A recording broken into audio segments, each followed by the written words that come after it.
Hey everyone. Many of us have a vision of a better world with healthier, happier people who have less pain and less suffering. Some of us have developed our Qigong practice to a certain level, and we notice how that has helped us, and our hearts want to share what we've learned. And it's clear that our world needs more dedicated, experienced Qigong teachers. So for anyone thinking about transitioning from Qigong practitioner to Qigong teacher, either sometime soon or on down the road, let's talk about how to go from practitioner to instructor, becoming a professional Qigong teacher. And we have some wonderful experts here who are going to give us their tips. Our panelists, Lee Holden, Josie Weaver, and Tevia Feng, each have a strong dedication to cultivate and train Qigong teachers. And I am excited to have this wonderful opportunity to hear from each of them about their experience, their practice, and their insights about becoming a Qigong teacher from the point of view of the student as well as the trainer. After they each share, we'll have some time to dig in a little deeper. So let's start now with Lee Holden. Lee is an internationally known instructor of Qigong, meditation, and Tai Chi, and his pioneering work has popularized Qigong through books, classes, workshops, video courses, online events, and American public television. Lee has a very comprehensive online certification program that is popular with budding teachers as well as longtime teachers of the art of Qigong. Welcome, Lee. It's always great to see you. And so I'm looking great to see you. Great. And I'm looking forward to hearing about your own experience of going from practitioner to teacher and what your programs are all about. Thank you so much, Sharon. I'm excited. This is a great panel. What a great topic. This is such an emerging field of holistic health and mind-body medicine. I think it's a great choice for anybody considering becoming a Qigong teacher, Tai Chi teacher. I think it's just a wonderful way to be in service and promote, like you said, health, healing, emotional balance, techniques and tools to overcome stress, and just give people resources to lead very healthy and fulfilling lives. My journey started with Montauk Chia, and that's where we met, Sharon. And I was, it was funny, I was a senior teacher for Montauk Chia when I was in my mid to late 20s. And I was helping him almost every retreat running his teacher training. And so I got a lot of hands-on experience with him, running teacher training, seeing how he did it, and helping with his books, manuals, organizing retreats. And then I started teaching with him on occasion when he was in town, hosting his workshops and whatnot. And then it really was easy for me to just start to host my own workshops and retreats. I was teaching Qigong all over the place. I mean, from Jesuit retirees to kids classes, to Silicon Valley corporations, to fitness clubs. I was doing Tai Chi and Qigong and even body work on Hollywood movie sets.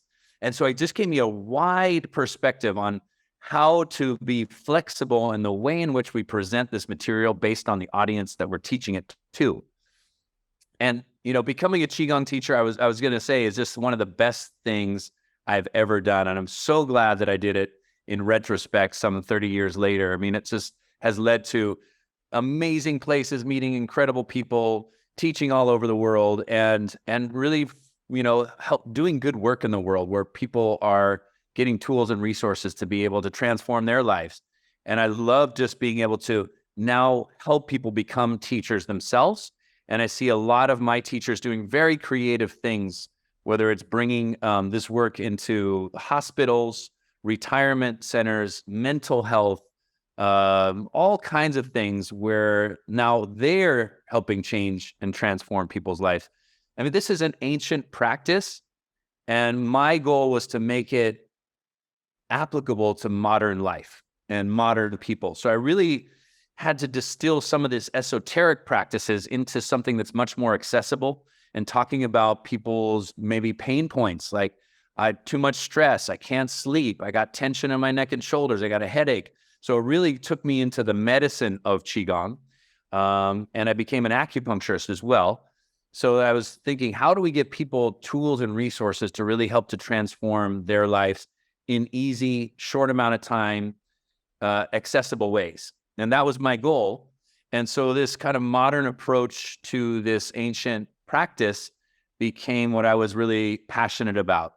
For me, it became distilled into some very core principles of the Qigong practice. And those core principles are what I teach in my trainings. And now we have a wonderful 16-week self-paced online training that is also full of, Q&As with me and master classes with different instructors, including myself. So people take this self-paced and then are able to come with their questions.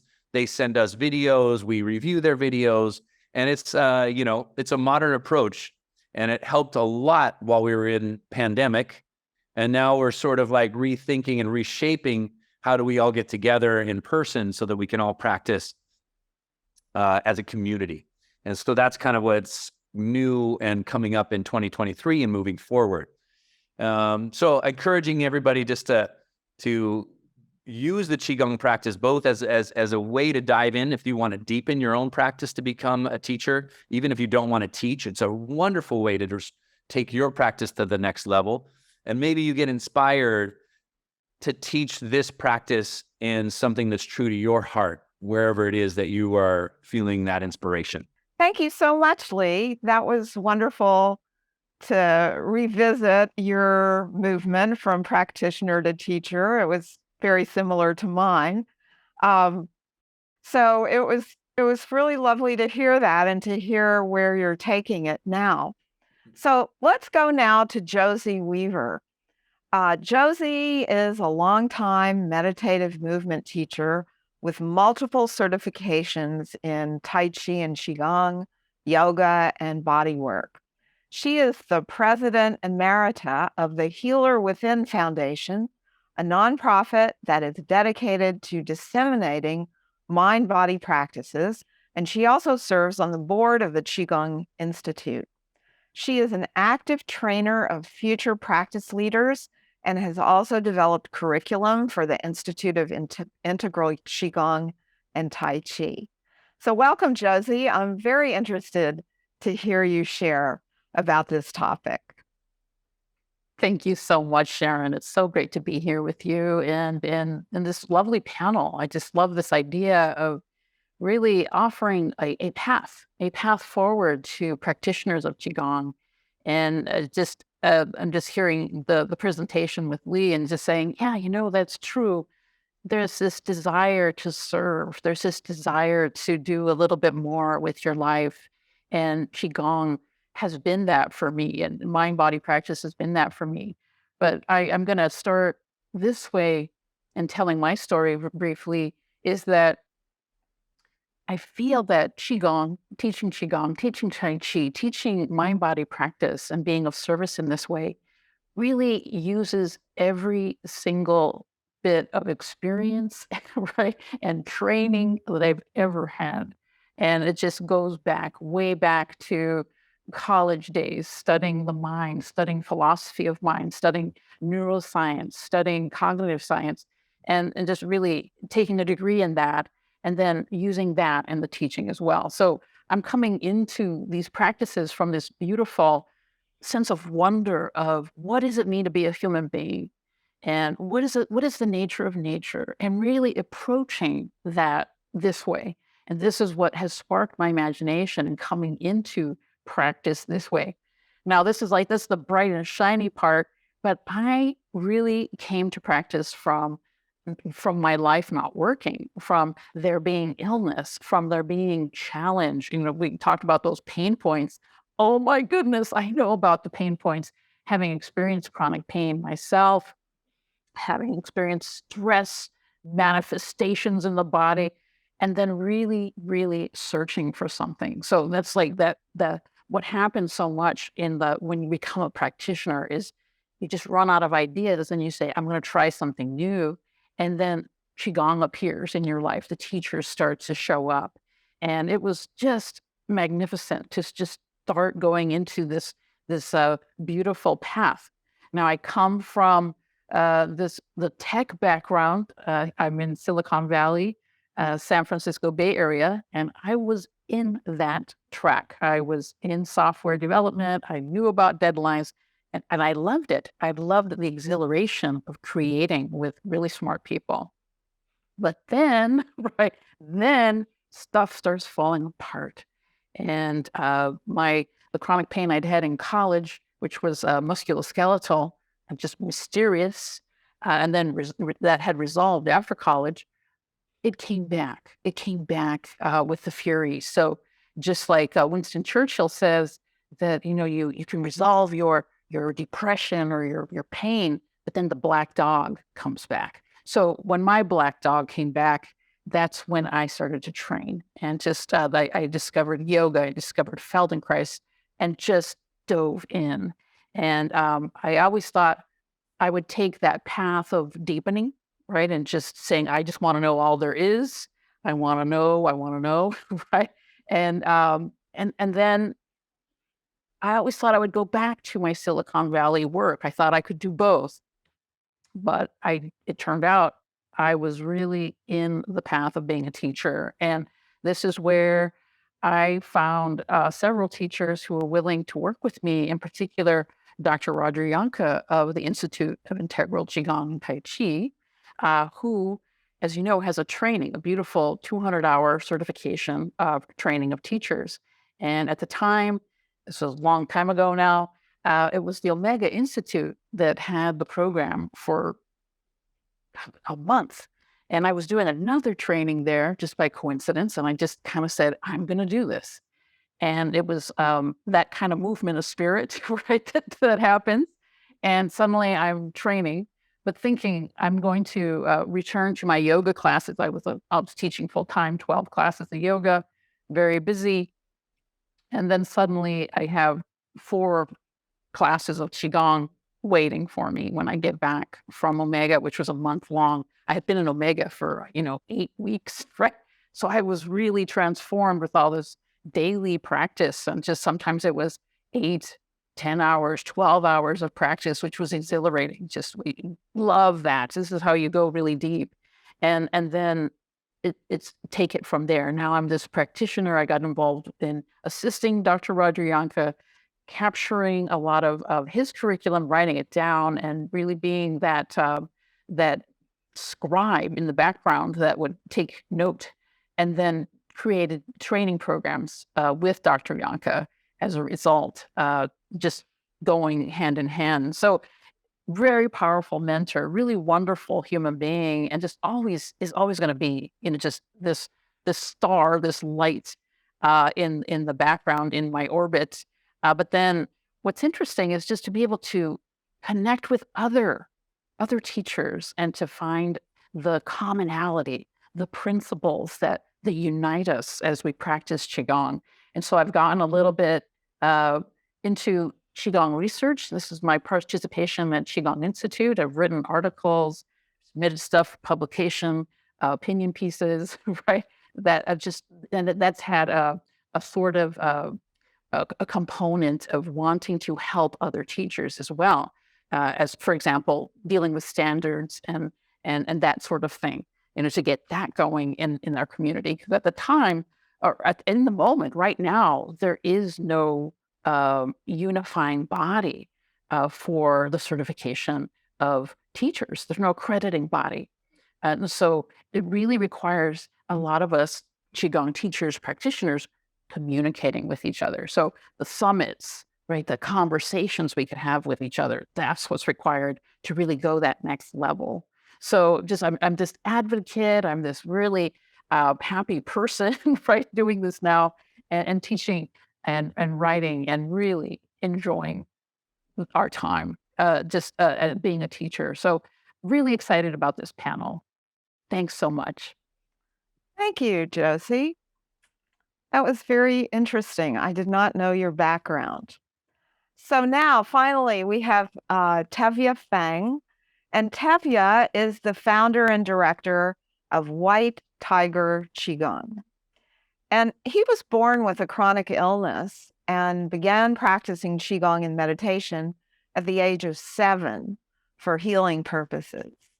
His work in White Tiger Qigong fuses ancient Taoist Qigong with cutting edge neuro and sports science, and he has a very dynamic teacher training program. Welcome, Tevya. I'm very interested to hear your thoughts about your path in teaching Qigong. Well, I'm honored to be here, and I'm honored to be amongst such great people. And I want to apologize that I don't have my camera on, but it's part of a vow I took never to promote myself and only promote White Tiger Qigong or my practice. So I apologize. And so I did not teach actually until I had been doing Qigong for over 20 years. I was very timid when I first began to teach. I was scared to teach, but my teacher pushed me to teach. And then he had me work in a cancer clinic in China, working with, we not only work with cancer, but also difficult to treat illnesses like Tourette syndrome. So my first person I was working with, it's in a little clinic in Chaozhou, China. And this man was dying of liver cancer. And he couldn't eat, couldn't sleep, couldn't smile. And I was very intimidated to work with this man. And I thought, how's he going to believe me?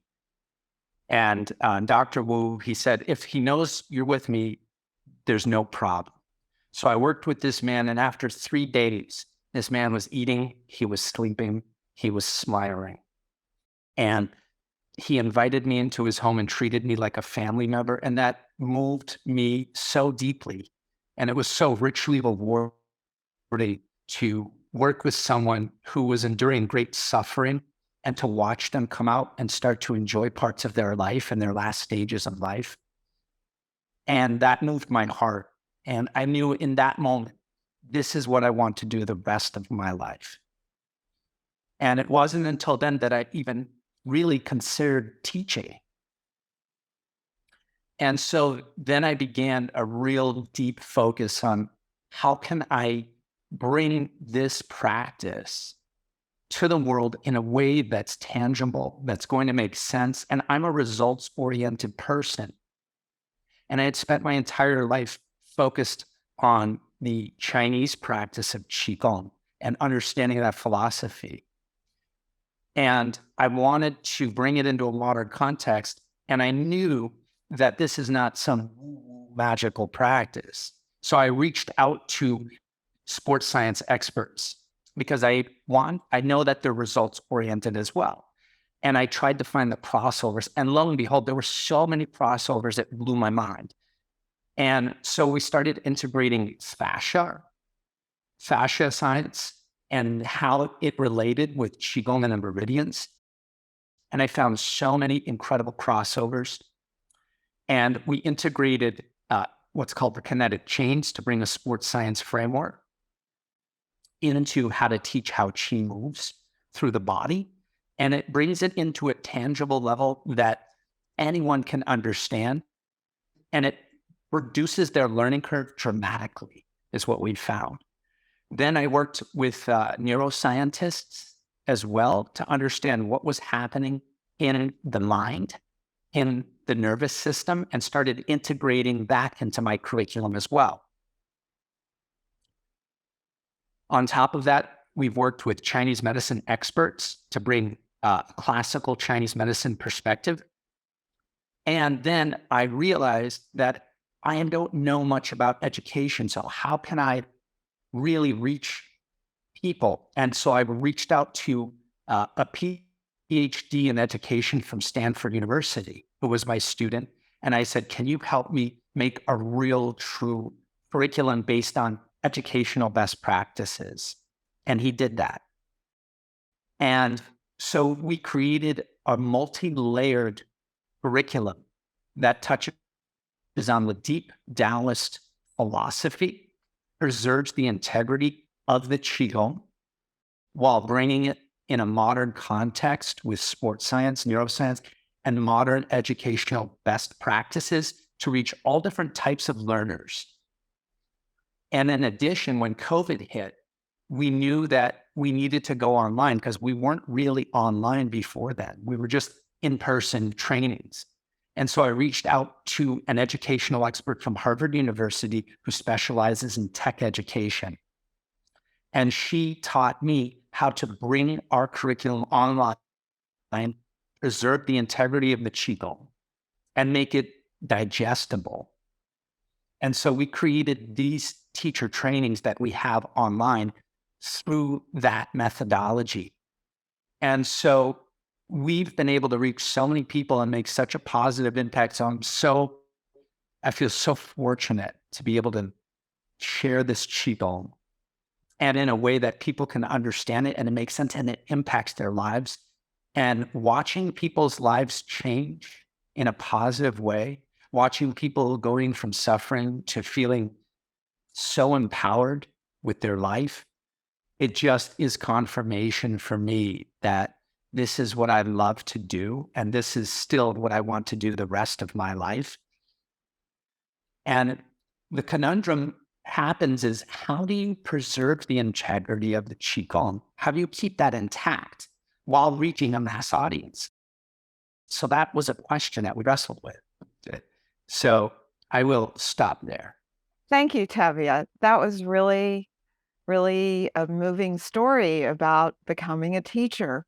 And you started to touch on something that I want to address to the panel, to everybody here. And, all of you, in some respects, had a kind of the traditional teacher-student relationship that used to be present in, back in the days of traditional Qigong culture. There was a strong connection between the teacher and the student, and that ensured that students who became teachers had strong competency and understanding of their lineage. And, the teacher observed the student over time, and usually if the master felt that the student was ready, that student was tapped for responsibilities that would help the teacher.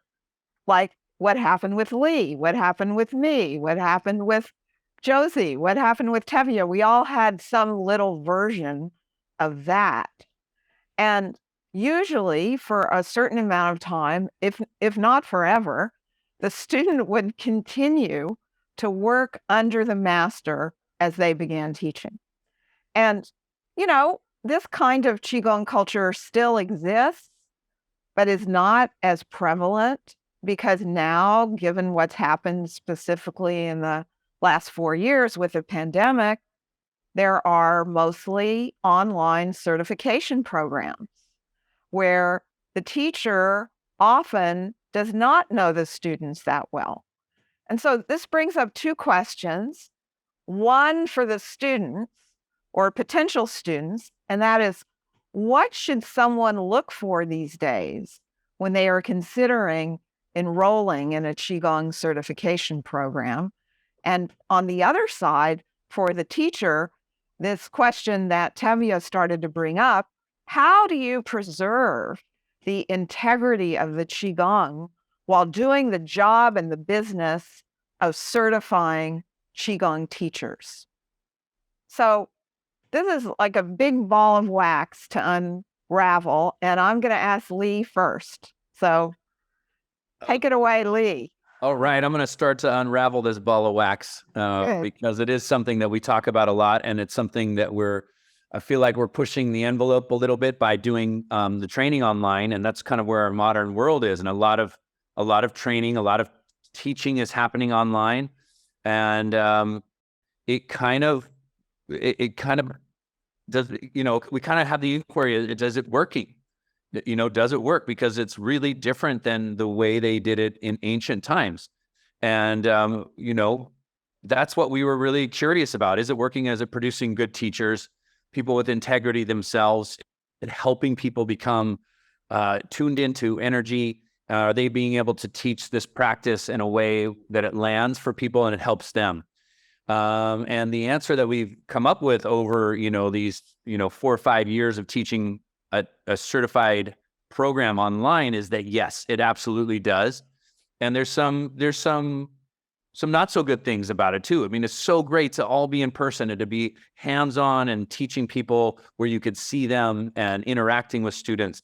The way that we've worked around that is by doing more live Zoom classes and Q&As, by having students teach and having them be filmed while they teach and send it to us for feedback, by having us do one-on-one trainings with every single one of our students. So every single one of our students that is going through a teacher training program has a few one-on-one lessons to make sure that they are comfortable, confident, competent in their way in which they're teaching and discussing the material. So it's the nice thing about doing it online is so practical.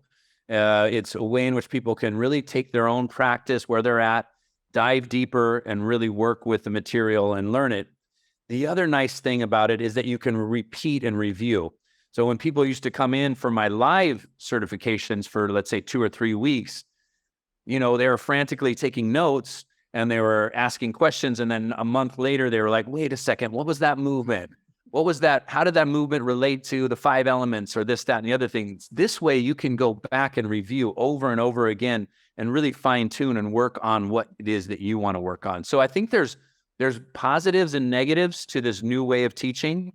And I think it gives students a chance to really digest the principles of the practice themselves. And then, yes, of course, it's so wonderful to all get together and be live with a teacher and a community that supports you with like-minded people. And we do that the best we can on an online program. And then we follow up with live events as well. So those are my thoughts for now. Thank you. That was helpful. Josie, what would you say to a potential certification student? Like, what should they be looking for in a program? Like, in terms of not just how it's run, but any kinds of support, any kind of, kind of practicum where they have to do something. I mean, what are your thoughts about what potential students who want to be teachers, what should they look for in a program? Yeah, thank you for the question. And, I think it points to the thing that is similar between the tradition of doing it like an internship or an apprenticeship with a teacher and really spending a lot of time with them. It's a social type of feature. And so I think that the good programs are going to be the ones that show that feature of interaction. So it could be practice teaching in small groups or encouraged, for example, which is what we do in one of the trainings online. There's always a little group that you can communicate with as the training is happening, just like a 25-hour, 200-hour, whatever it is that's happening, that you have these friends that you can make.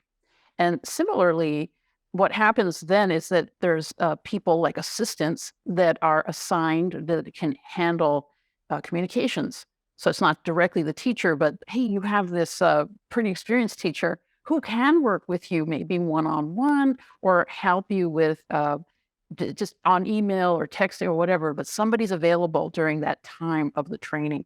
And so to look for those social features that they can help, because what happens in an online situation is it feels like you're alone, but you're not really alone. There's other people taking that journey with you, and that's where that connection could happen. So what happens a lot is there's a Facebook group now where you can go and post and be social, or there's your little friends during training. You can talk to them, phone, whatever, Zoom. And then the teacher becomes available through Q&A, through reunions, through that sort of thing. So you're touching in just as human beings. And then we start to model what's it like to be patient with one another, and to wait and to understand how communication can break down, right? So that becomes this great feature in part of training. So I would look for, one-on-one time, group time that can happen online, and then of course can translate, to the in-person thing, because that's not going to end, right? We are social. We want to get together. And then, of course, when you do Qigong with a fantastic big group, it's amazing. It's life-changing as well. Yeah, I think the factor of community is a really important factor. For me, when I did my teacher training in 1983 with Mantak Chia, some of those people became my lifelong friends. I mean, these are your training partners, and you're committed to doing something that they're committed to doing, and it's an important thing in your life. And I think that aspect of community is something that we're all kind of experimenting with in this online world, because it's very easy for people to kind of feel left out, like in the certification program that I just finished teaching last year, we had one guy in India, you know, Mhm. and, everybody else was like sprinkled all over the United States. But, this guy, he would come, even if it was the middle of the night for him, he would tune in. And, that really showed something about a commitment. So, Tevia, I want to address the last part of the question to you, and that is it's what you brought up and what you brought up to me, and that is, how can you preserve the integrity of the Qigong while you're doing the job and the business of certifying Qigong teachers? Yeah, thank you. Well, this is, as I mentioned, this is a question I wrestled with because I had a conundrum. How can I put out this Qigong online, reaching a mass audience while preserving the integrity of this practice? Because our practice is not easy Qigong. It's not very simple. It's more complex. This is monastic Qigong, and we don't want to break that integrity. And so what we did, and what I found out by working with this education expert from Harvard, is that we need to have multiple touch points and multiple angles. So one of the things that we did is I bought a motion capture suit. I spent thousands of dollars on this motion capture suit. And what it did is it gave me a 3D dimensional perspective to be able to show students. And so we can see myself at any angle doing the Qigong, and then we can animate it to create actual checkpoints. Those checkpoints become what we call rubrics. Rubrics now are like a PDF that someone can download. It has all the checkpoints showing each frame, each point of the movement in snapshots with actual checkpoints. And we also can show the anatomy as well. So the structure is very clearly shown.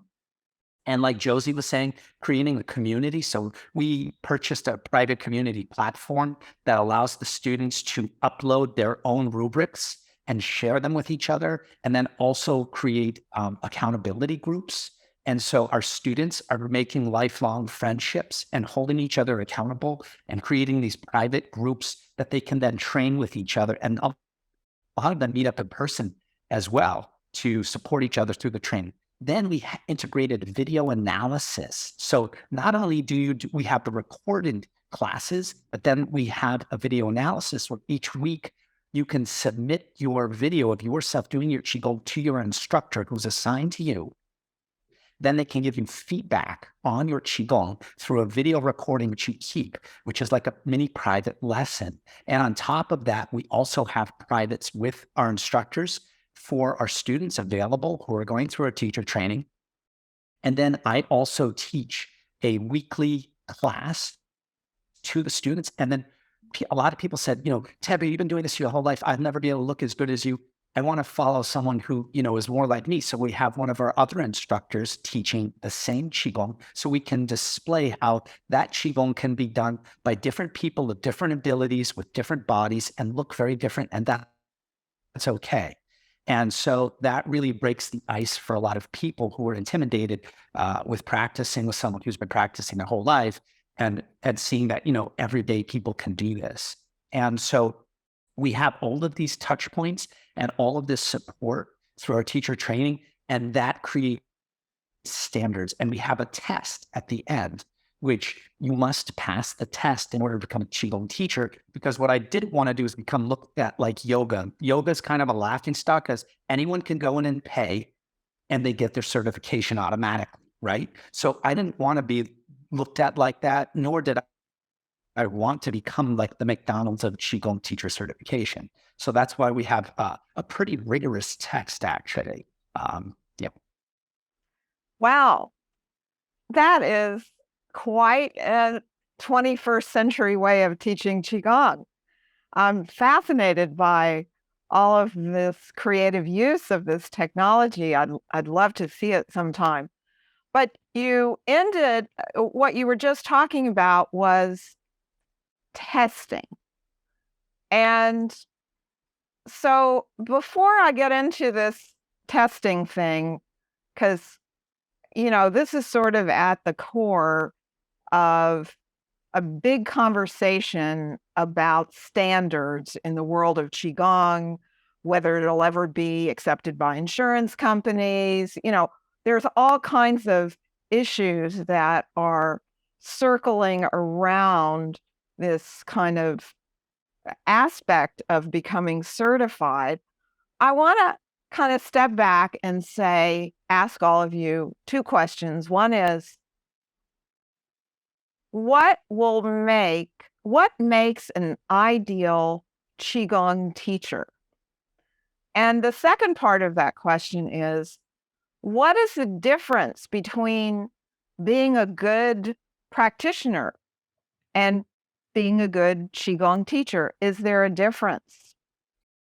So, Lee, you're on. I think that's a great question, Sharon. And I think there is a big difference between being a great practitioner and a great teacher. And I've seen it over and over and again. It's just like somebody doing some beautiful Tai Chi and Qigong practice, but not being able to articulate it, not having the patience to talk to somebody who might be struggling in their own bodies or their own limited flexibility or whatnot. So I think there's a big bridge between being able to articulate the practice, making it relevant, talking to somebody kindly and compassionately, figuring out how different bodies, ages can apply the principles of Qigong into their own lives. I think that's so important to be able to really meet people where they're at, because this practice is about flow and about flexibility, and it has something to offer for everybody, whether it's somebody who can't stand up and is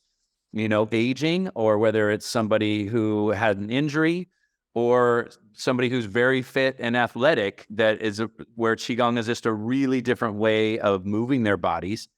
I've talked to a lot of athletes about the idea of flow state, where athletes are really wanting to be in flow state, but not necessarily knowing how to prepare themselves to get into that for the game.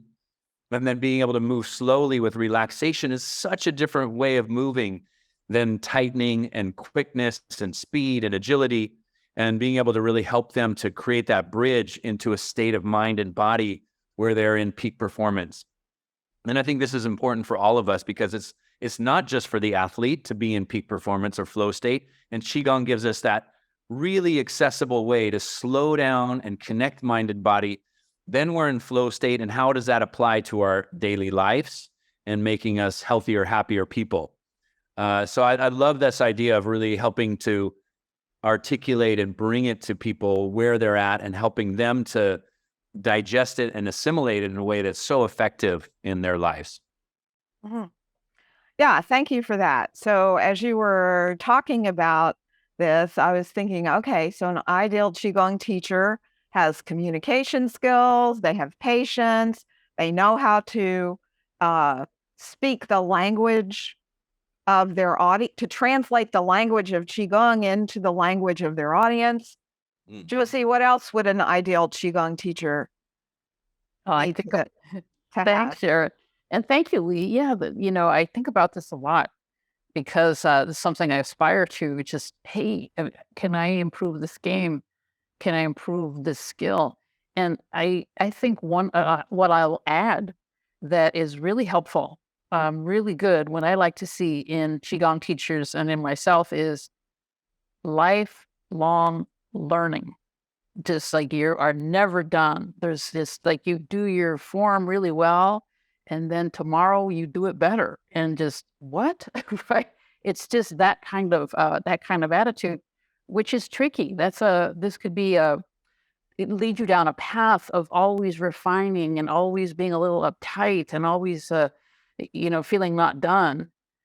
And you want to instead be relaxed because that's what we're doing in Qigong. You want to hold that feeling of lifelong learning and always something more in a light way, in a place of curiosity and discovery. And then it's not drudgery.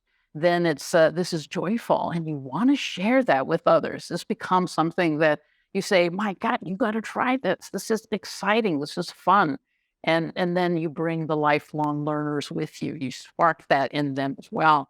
The other thing that my Tai Chi teacher, I've had several, he said, it's also not giving up. There's getting in touch with your inner bulldog is what the phrase he used, of just really being very steadfast and keep showing up, especially when you get started. You might not have a lot of students, but you can keep going and then discover it's that moment, that moment of, oh, I am teaching Qigong now to a full room. It's very magical and wonderful when that happens, but you do need to hang in there. And so, perseverance for others, as the I Ching likes to say. So those two I will add. Thank you. So enthusiasm and perseverance and commitment to lifelong learning. Great. Love it.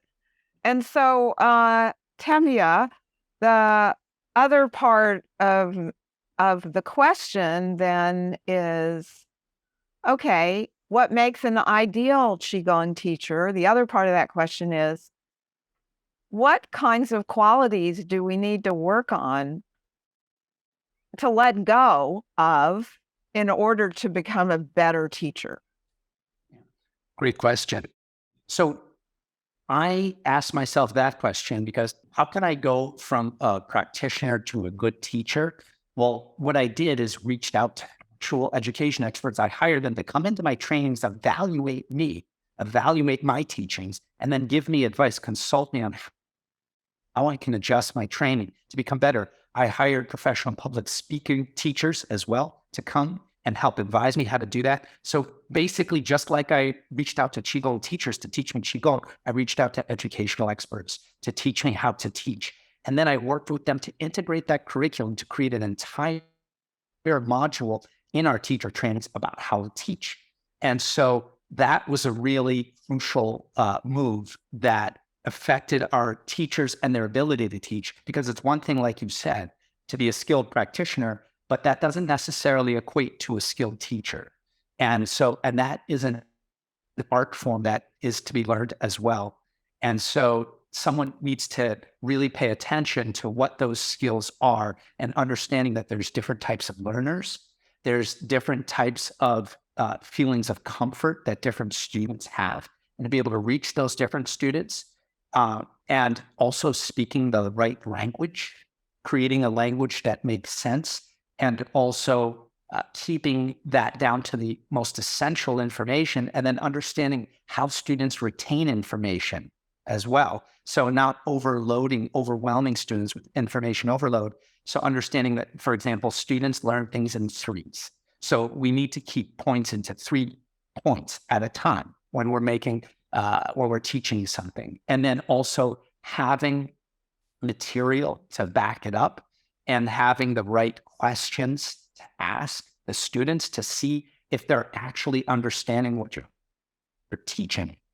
And, we were talking about testing standards. We not only do a video analysis, but we also have a teaching test where they have to teach the Qigong and prove to us that they actually can use the framework that we provide to teach the Qigong. So we provide an entire framework and they have to display it. Yes. Thank you.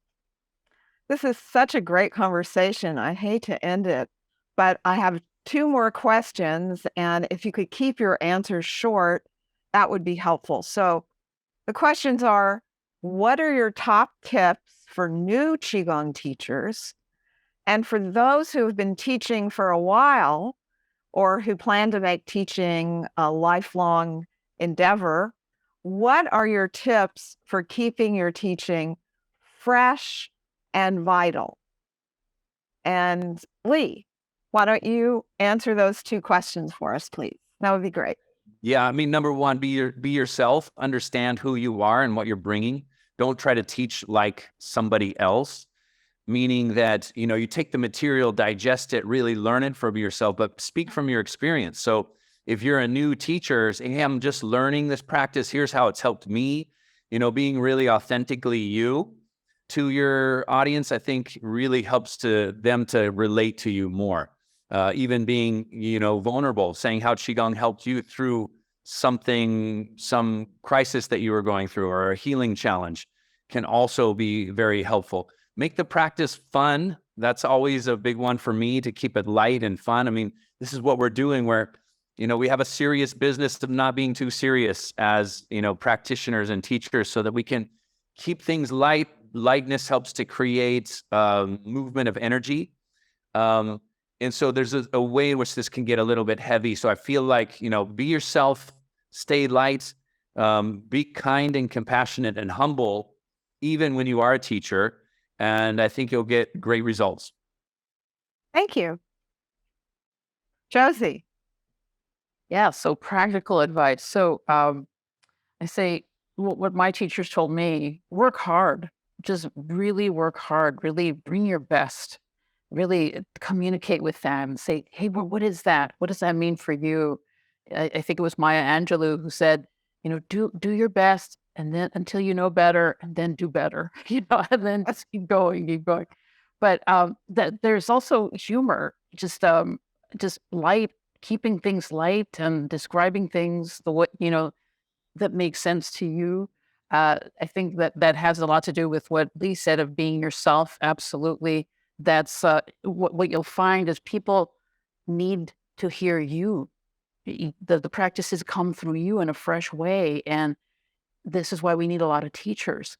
We need lots of ways to communicate this beautiful same principles that are going to come through you in some beautiful way. And so, my next bit of advice to a new teacher or an experienced teacher is follow your interests.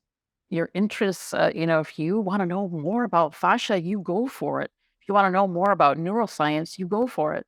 You start finding that Qigong is a multi-level endeavor that you could just keep going and really and learning about.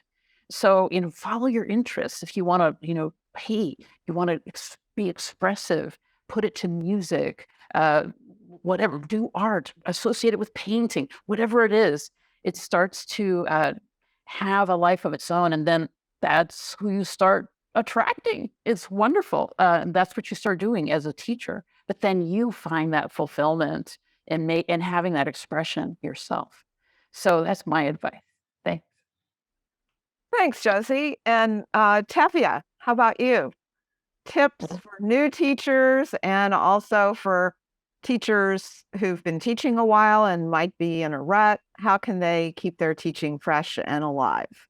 Well, Lee and Josie pretty much summed up everything I would like to say, but just touching on that, like what Lee said about authenticity, that is one of our virtues that we strive for. And being yourself and not trying to be, sometimes people try to be a guru, which we say, don't do that. Be your true authentic self. Let that personality come out when you're teaching.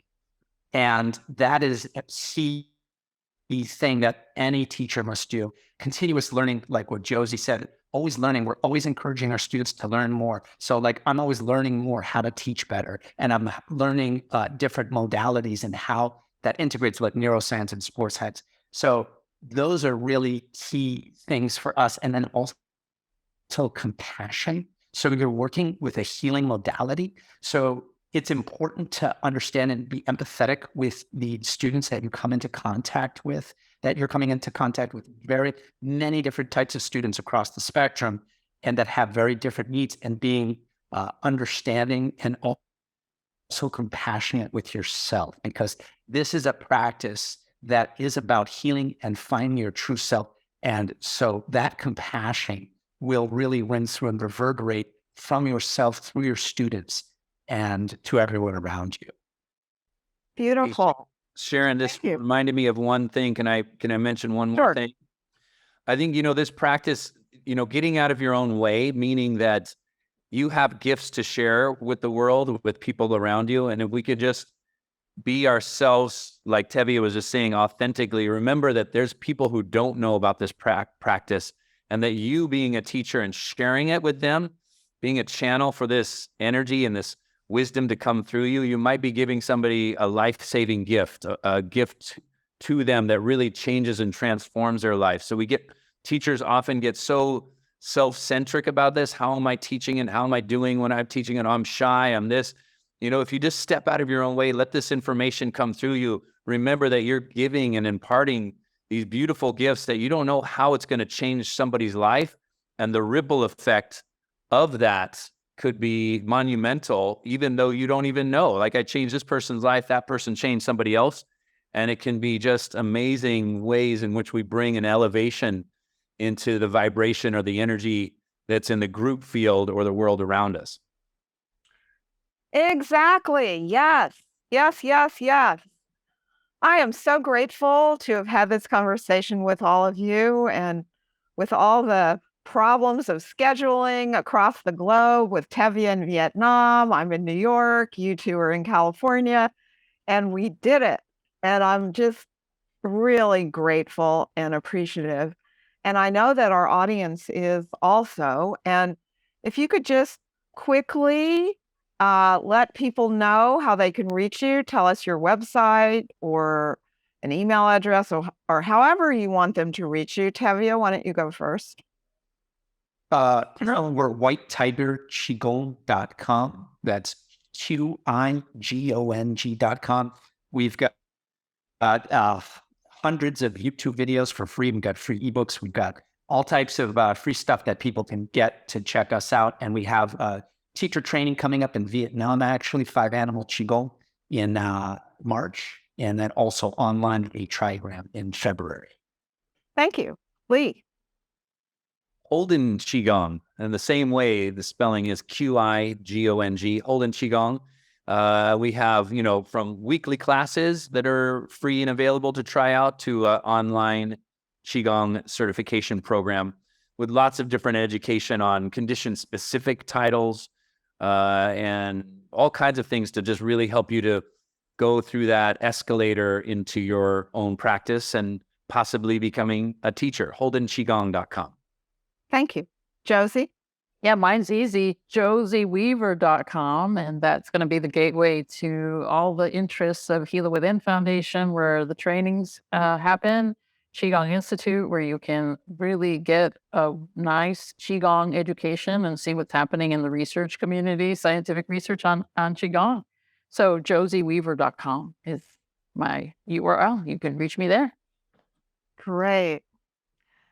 Well, thank you so much. I have great gratitude to all of you for this very stimulating and interesting conversation about moving our practice to the next level. And we're very grateful for all of you out there in the Shift's audience for being here. And I look forward to seeing you soon.